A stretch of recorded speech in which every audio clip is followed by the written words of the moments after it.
full leg and core workout. After a long work day, leg day pa natapat.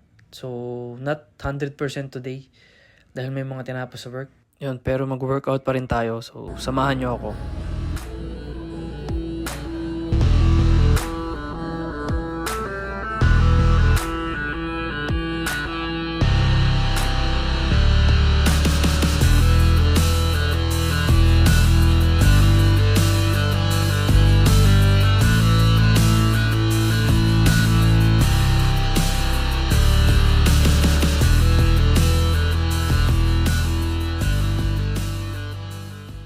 I made a promise to myself na this off-season, I will do my best.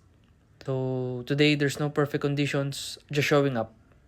Dahil progress comes sa mga perfect days, pero it also comes sa mga araw na you still show up anyway.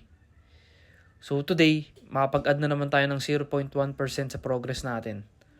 And lagi nating tatandaan na busy doesn't mean stop.